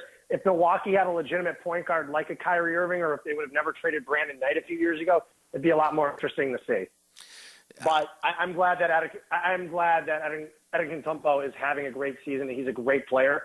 And it's funny, I told you walking to the NBA Combine a few years ago, I had only heard his name. I hadn't even seen any game tape on him. I hadn't seen any film on him. And watching the kid in practice going, oh, my God, he's dunking from the top of the foul line. And I remember going, I don't, the kid's raw. He possesses tons of talent. He's not something at the time, looking back on it, I would have taken him with the overall pick. In hindsight, everything is easy to judge. Of course. However, once again, we're talking about players that blossom later into their career, When you're looking at limited game tape from a guy averaging 5 to 7 minutes a game in his league, you can't judge anything on that. You really can't. Going against minuscule talent, and he was so young. He was 17. So it was very difficult to determine how good he was going to be because of the talent. You haven't seen any one-on-one workouts or any 3-on-3 workouts, and you hadn't seen anything leading up to that point other than the fact that the kid was a physical specimen that anybody would dream of having that kind of length in the NBA. That was it. Right, and that's where the advanced scouting analytics start to come in. Where do you take a flyer? You couldn't even put analytics to that, Brian, because there was nothing to analyze. There was no game tape to analyze. This is what I'm getting at. That there was very little game tape. There's a reason why he fell all the way to 15th. Yeah, and well, I mean, I guess to phrase Or it, 14th. 14th in the draft because there was nothing to analyze. There was literally nothing to analyze. Milwaukee took a flyer on the guy because exactly. usually, when you're taking a guy with the 14th pick in the draft, here's what you're getting. You're getting a guy who's going to be a fringe starter in the league at best. Usually a guy who's going to complete your bench. So that's a good opportunity to swing for the fences and miss horribly or hit a grand slam. Again, it's like what I said with the Cavaliers when they selected Dion Waiters. You had a very talented draft. That was not the time to take a shooting guard who has a load of potential when you could have taken, if you're going to take the risk. Shooting guards are a dime a dozen. To find a dominant center like Andre Drummond does not come along every day. Remember when I was so furious with the Cavs, I said, if you're going to take the risk there, you go and take Andre Drummond. If he's a bust, so be it. At least you've got a big at the end of your bench. Yeah, you got a big bust. Right. Instead, you're dealing with Dion Waiters. And I remember when Detroit selected Andre Drummond, I go, I love this pick. Yeah. I love the pick because I go, there you're taking a little bit of a risk, but at that point, you're Detroit. You're never bad enough to be at the top of the lottery is the problem with Detroit. They were never bad enough to be at the top of the lottery. So they finally honed in and they got their star player because they took a risk. Well, there was the Darko thing, but that was a different thing. We witnessed times when people take risks, like Memphis took a risk on Hashim Thabit in the center. You had guaranteed stars coming out and guys like James Harden. There was no reason to take a risk. Yeah, but like you said, when you're 14, it's different. Is a shooting guard, though. He wasn't, Dion Waiters' floor is Dion Waiters. That's what he was. He was Dion Waiters, the floor, what Dion Waiters is now. That's what I project him to be as an NBA player. His ceiling was that Dwayne Wade type. However, there's a reason why the guy didn't even start at Syracuse. Yeah, we had a couple odd picks. We had a couple fantastic picks, obviously, with Kyrie and LeBron over the past. I was never a fan of that pick. You can go back and trace to that show and you say, I was never a fan of the Dion Waiters pick. I always hated it. Always hated it. It was surprising. We didn't see that coming. I witnessed one dominant in-person game from Dion Waiters myself in my lifetime, and that was against the Clippers in his rookie season. And I remember coming on the show the next day going, well, if he performs like that, that's why the Cavaliers drafted. Maybe they know more than I do. However, I want to see that from him more often. I don't want to see that once, twice a season. I want to see that twice a week. All right, I want to see those efforts where he's dominating, shooting 80% from the field once a week, and being able to put up 30, 35 points a game. Never happened again. He's the guy who shoots 35% from the field. Hey, switch gears. This is wrapping up the lightning round here. Let's hit the bench while we have another minute, Zach. Another thought, 140 characters or less, starting on the Western bench. Russell Westbrook. It's a travesty that he's on the bench. He's averaging a triple-double. That is just stupidity. I mean, the NBA, Steph Curry should basically just say, listen, why don't you take my spot and you should start. Now, can he do that? Is he allowed to do that? He could. He's not going to. He should. That would show a lot of class after throwing his pacifier at the crowd last year. But let's see if he does it or not. Yeah, Russ, he's clearly an MVP candidate. Also on the bench, Klay Thompson. He didn't deserve to be in this All-Star game. Golden State deserved to have 2 All-Stars this year. They deserve to have, Draymond was probably deserving to be an All-Star because he's been so good defensively. Kevin Durant deserved to be an All-Star. Curry deserved to be on the bench. He deserved to have 3, not 4. Klay Thompson did not deserve to be in this year's All-Star game. His PER is hovering right around league average at 15.3, I believe it is, which is just above league average. He did not deserve to be an All-Star. He's an All-Star because he went 73-9 last year, and his name is Klay Thompson. DeMarcus Cousins. 3rd straight. He deserves to be on the roster. But the thing is, I'm just going to say it like it is. Sacramento needs to just trade him for assets, start at the bottom. I think you're right. And rework the rep because they haven't been able to do anything with DeMarcus. It's never been bad enough. Well, no, they've done stuff. They've chewed through coaches and they've had internal spats and constantly the source of trade rumors. They're the Browns of the NBA. Oh man, Marc Gasol. Yeah, I love Marc Gasol. He's always been one of my favorite players. DeAndre Jordan. Love DeAndre too. He's having a great season. He's really DeAndre's a guy who's turned into a superstar after a few seasons in the NBA. He was not the same DeAndre when he was doing the Mavericks thing even. Let's not forget, in 2000, I want to say it was 2000, what was the year that the Cavaliers, Bergeron was having a dominant season. He was putting up 15 and 15, and the Cavaliers were offered a deal it was Eric Bledsoe and DeAndre Jordan, I believe, for Anderson Bergeron. And then Bergeron got hurt and never came back this season. They couldn't make the trade. Imagine if the Cavaliers had been able to stockpile those assets. Yeah. Having Bledsoe and Kyrie in your backcourt. Yeah, we talked about that for a little bit, I recall. Hey, let me ask you about this one then. The guy who I would give the award to most resembling a 1953 yearbook photo, Gordon Hayward. What about him over on the Jazz, who are having a very good year? I love Gordon Hayward. Hold on one second. Sure thing. You gotta take a look at Gordon Hayward. He literally his hairdo. Let's not forget Gordon Hayward. He looks like he's a time traveler. Don't forget, he looks very 1950s. Like he'd be out of an episode. Like you could dress him and you could put him in an episode of Grease. Yeah, he was an extra on Happy Days or something. Yeah, I mean, you put him in a white T-shirt and a leather jacket and put a toothpick in his mouth, and he's get very 1950s. What was that movie that was black and white with Gordon Hayward? Gordon Hayward was very close to signing a deal with the Cavaliers 3 years ago before they signed LeBron. Walk us through that again. So the Cavaliers were ready to sign Gordon Hayward to a deal for a max extension at the time, and some people are like, "Oh, it's nuts! You're going to sign Gordon Hayward for $16 million a year."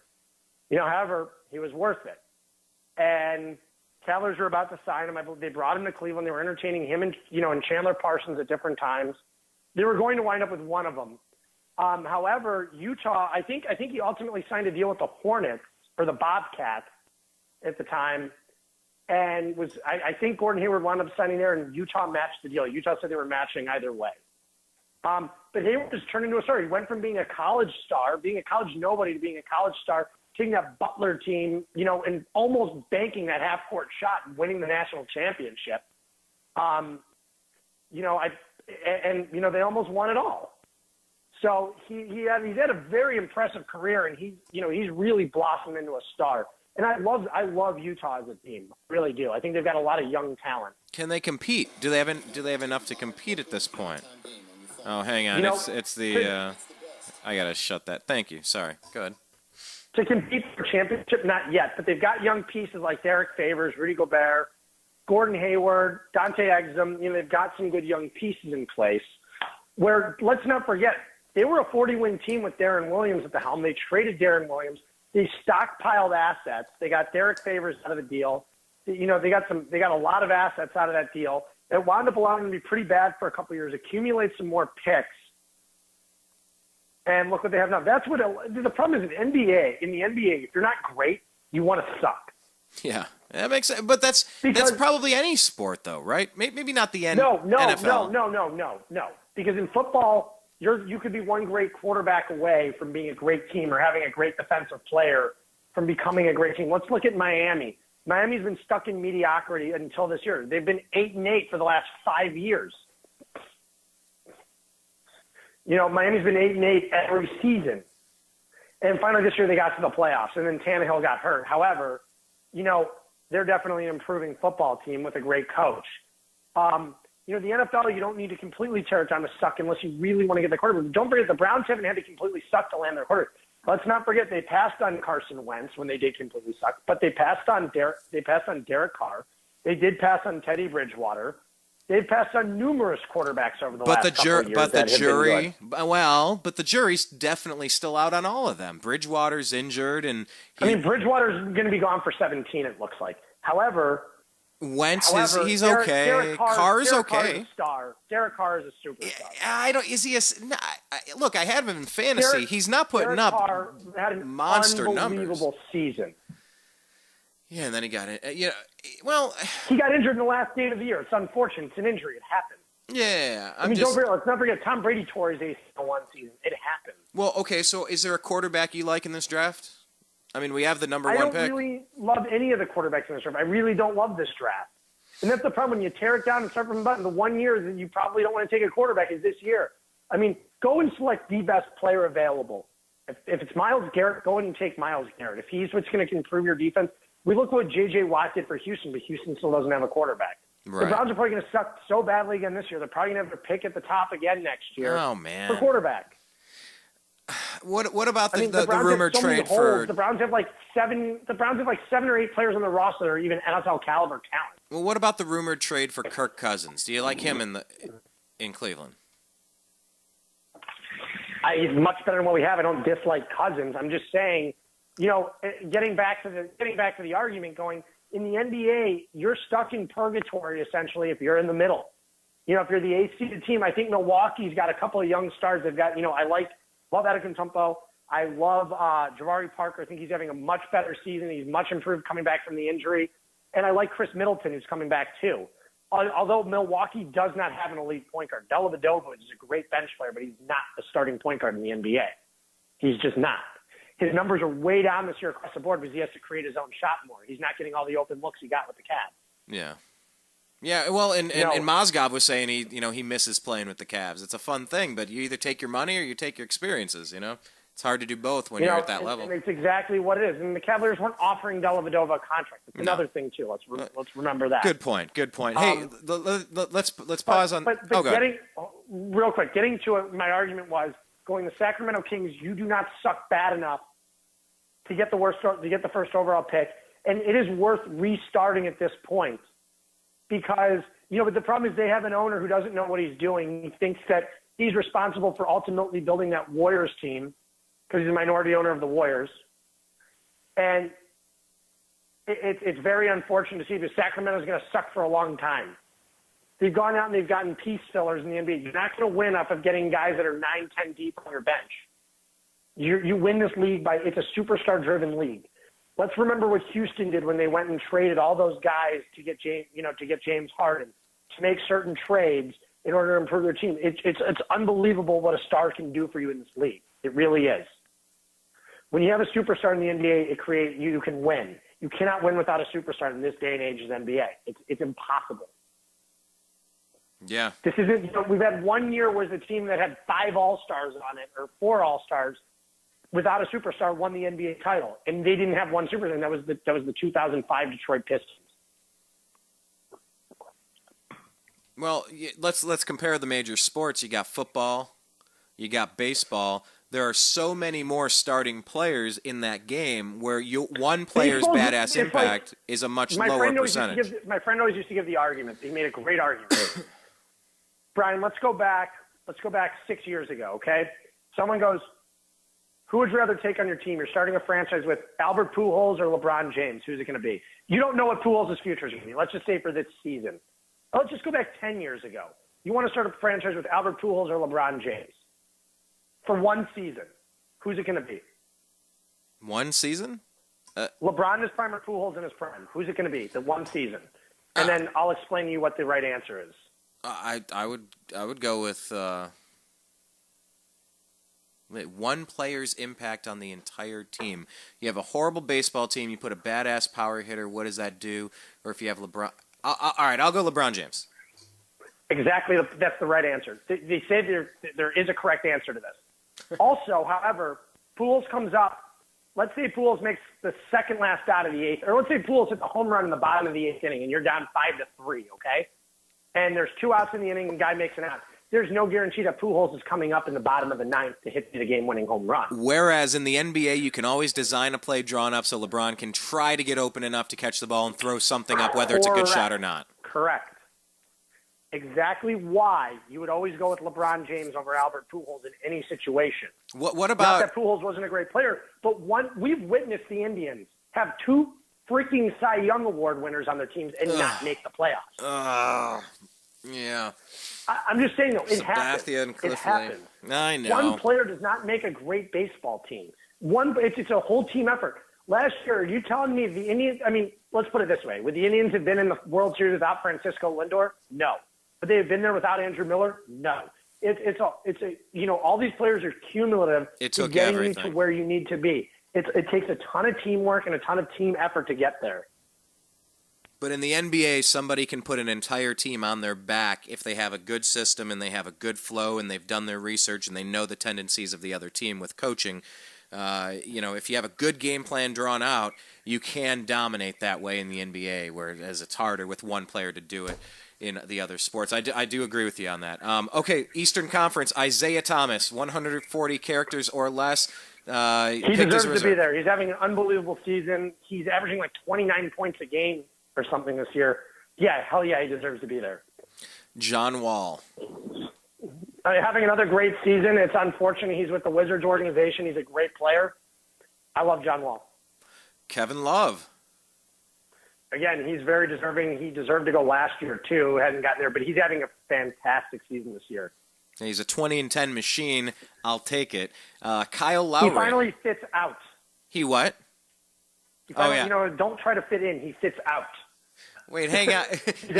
He fits out, not in. Yeah, that was LeBron's tweet the first year, right? He's having a very these are Minnesota type numbers he's putting up again. Yeah, he's going to be That's great. I'm very happy about that. But wasn't that the case with Chris Bosh, or was it season 2 he had it figured out, and now it's season 3 with Love?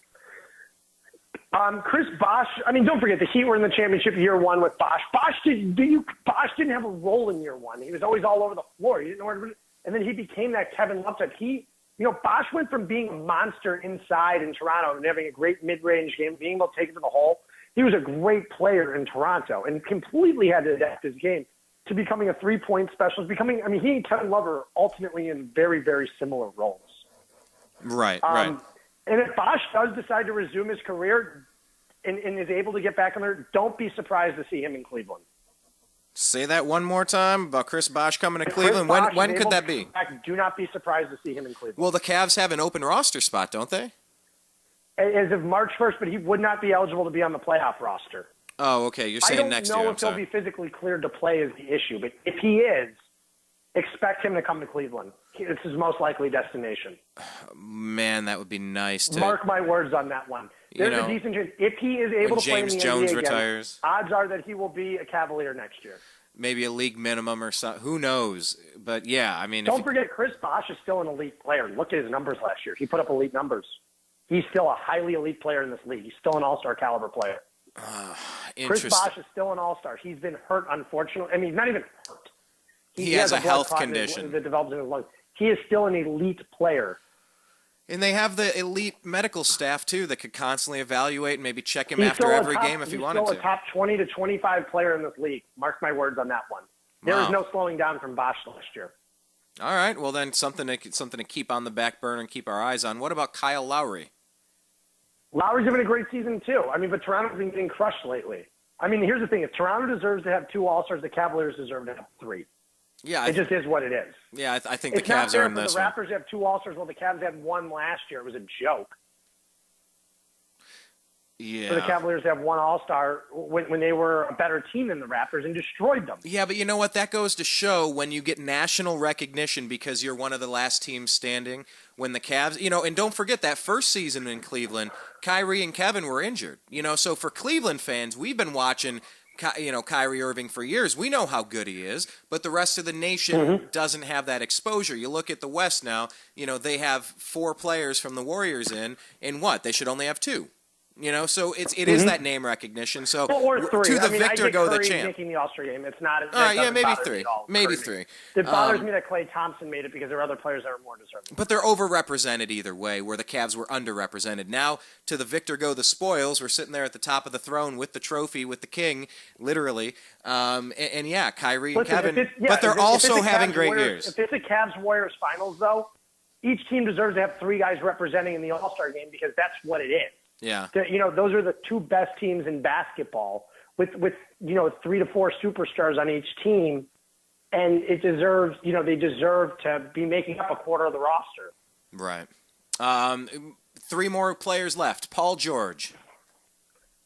He's having a good year. I like Paul George. I always like Paul George. What about Kemba Walker? Finally deserving of an All-Star. He really is deserving. I like Kemba a lot. He's a very hard worker. He's come a long way, too. Nice. Being on the worst team ever with the Bobcats. How many years has he been in the league? He's been in the league just as long as Kyrie Irving, since 11. So yeah, I mean, he's always had skills, but we're still that question of the day. Right. Who's I blossomed? want to take a show this week, if we have the chance to do an all-star show and reanalyzing the 2011 NBA draft. All right. Hey, then look, you're texting me anyway, some other context. Text me a reminder of that, and we'll follow up there. And for today, Paul Millsap, final guy. Again, I like Paul Millsap a lot, too. He's having a great season. I'm surprised that Atlanta didn't wind up trading him when they got rid of Korver. But he deserves it. Paul Millsap always puts on great numbers. He's always a great player. Right. Well, then, all right, Zach, you hit me up. We'll see if we can do another show. We're so far behind. We'll do it. I mean, again, we used to do this weekly show, and so we never got behind. And now it's again, I've got time to do a weekly show again. I don't know about you. But again, I think we should do the redraft of the 11 and the 2012 draft if we have a chance to for the next show. And I think it would be really cool. Yeah. Analyzing the picks and go through a redraft on there. Because the 2011 draft, you could sit there for hours and argue on the 11th draft. Would you take Kawhi number 1? Would you take Kyrie 1? Would you take Klay Thompson 1?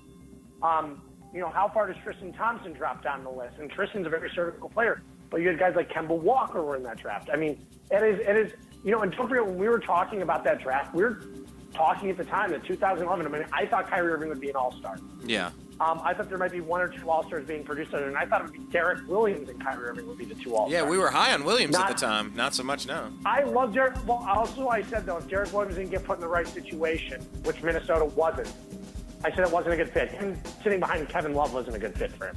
Yeah, that's fair. And I think it really hindered his development. Well, then, hey, Zach, hit me up offline.